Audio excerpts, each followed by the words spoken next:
ipapakita ko ngayon ay ang paggawa ng bonsai tree na gawa sa copper wire katulad nito. Ito ay para sa mga baguhan na katulad ko. Simpleng instruction ang gagawin natin. Halina, samahan niyo ako sa paggawa ng ating bonsai tree.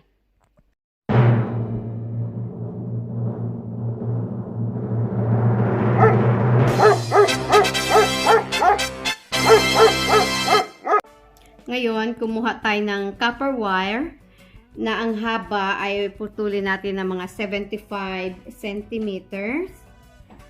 At itong copper wire na ito ay 0.9 mm ang gauge, yung taba nito. At ang bilang nitong lahat na to ay 96. Ngayon, igrupo natin ito ng tiga-4. Yan, 4. Ibebend sa gitna. Yan, ganyan. Tapos, sukatin natin ng mga 14 cm. 14. Yan, dyan ang 4. So, ito ang 14 cm. I-twist lang. So, another 14. So, twist. Ngayon, yung ating stick na pinagpares-pares ng tiga-4 ay naging 24. 24 sticks ngayon.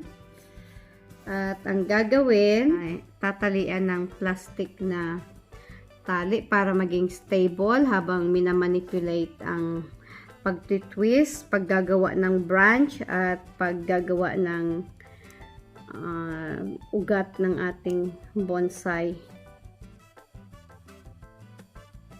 Ito, higpitan. Yan, higpit na.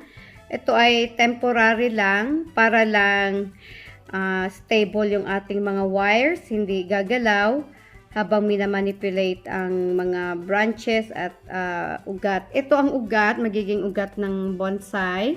At ito naman sa ibabaw, ito ang magiging sanga. Papakita ko kung paano gagawin. Sa paggawa ng branches, ito, hatiin sa gitna. Hati. Ito, hati siya. Yan, i-twist to. At ito rin, i-twist. Yun, na-twist na yun. Yan, twisted na. Kukuha na yun ng sanga para i-twist uli. Mas marami kang mahati-hati, mas maraming branches na magagawa. Yan. Ang paggagawa ng sanga, i-balance lang. Kailangan meron din sanga dito, sanga rin dito sa lahat ng sulok. At ito, katulad nito, iti-twist ko ito. Yan. Dito ko siya kunin. Ito, iti-twist ko.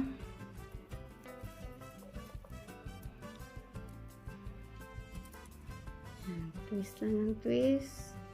Ngayon, na-shape ko na. Nakagawa na ako ng hugis ng aking bonsai tree. Yan. Ngayon, gagawin ko na yung dahon. Kakailanganin nyo ng stick or itong pako. Basta something na hard pang ikot nitong wire. Ngayon, simulan ko. Ikutin ko muna itong dulo nitong wire. Ayan. Ayan. Iikot-ikot lang ng ganito.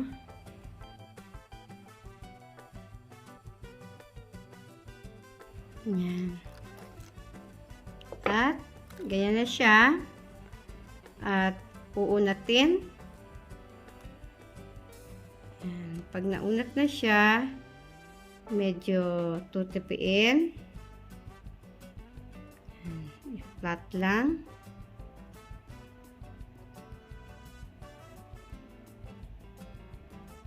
Ayan, flat lang siya. Ayan, i-flatten natin yung ating binilog-bilog.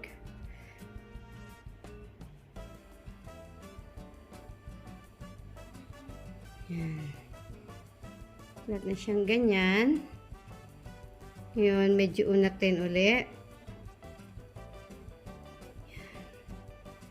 At bilugin.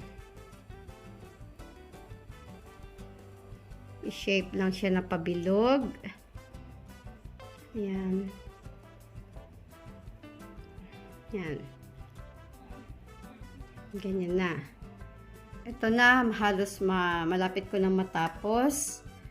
Ito. Kalimutan, ganitahin lang, hilain. Pagkatapos na i-curve. Then, i-flat. Flat. Flat. Tapos ma-i-flat, hihilain uli. Ngayon, simulan ko na ang ugat. Gagawin ko na. Ayan. Ang gagawin, i-twist muna. Twist lang ng i-twist. Kaya itong plastic na to, ang purpose talaga para ma-stabilize yung wire. Otherwise, pag twist mo, magmo-move silang lahat. Kaya parang everywhere na naman. Ayan, i-twist lang. Then, pagpa-partner-partnerin at titirintasin. Tigda dalawa.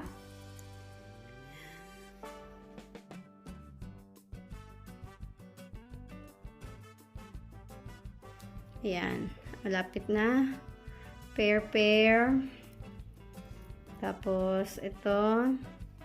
Hanggang sa matap.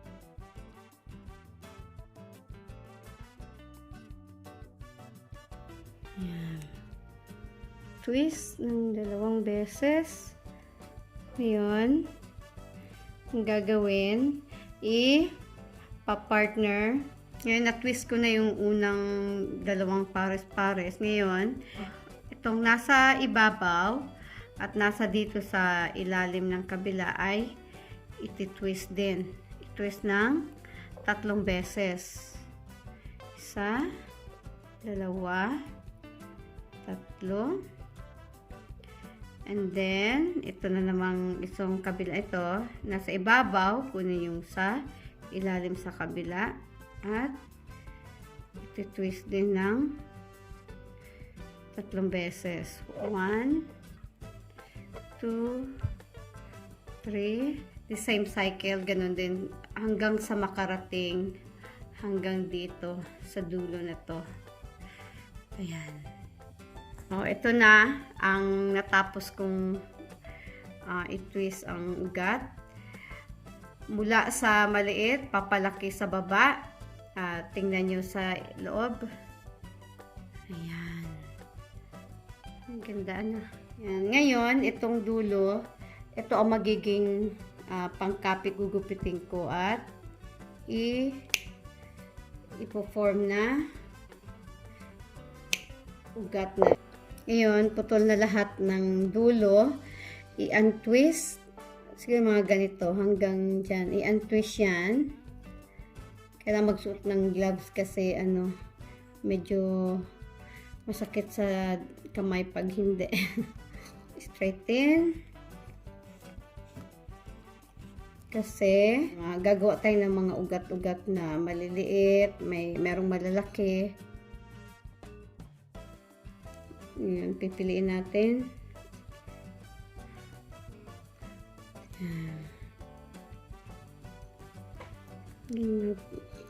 Magdi-design na tayo ng ugat na kukunin natin at ihihiwalay. Yan.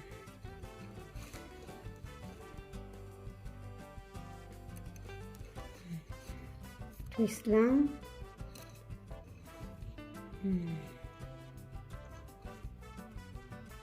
At ito nang nahiwalay na ugat, i-twist lang din. So, natapos ko na rin ang ugat.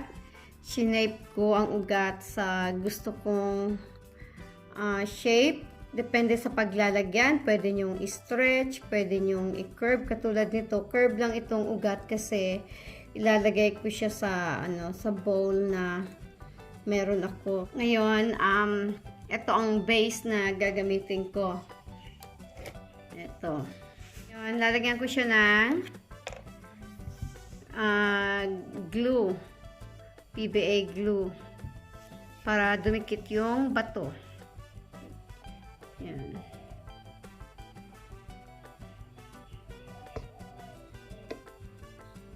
Yan. At bubuhusan ko siya ng bato. Yan ang base. At lalagyan pa rin ng glue. Kahit na puti ang glue, mamaya nagdi-disappear din ang kulay. At aanuin lang. Ngayon, kailangan yung bato ay hanggang sa lagpas nito para magmukhang parang gano'n. Actually, ang lalagay ko talaga sa top na bato ay puti. Katulad nito. Ayan. Ayan, ito. Hanggang sa mataas na siya. Lalagyan ko siya ulit ng glue para hindi siya mahulog at steady siyang ganyan. Pwede nito. Ayan, then, isi-shape na yung ugat para tugma sa height ng bato. Lalagyan ko rin ng ibang kulay na bato para magmukhang parang natural na ano. Natural na talagang nasa batuhan na yan. Ngayon, na-forma ko na sa base yung bonsai. Nilagyan ko ng mga konting plastic flowers para merong contrast color. At merong mga gaps. May mga gaps pa. At para madagdagan yung contrast na color, lalagyan ko siya ng glitter gravel. Yan, para ma-fill yung gaps.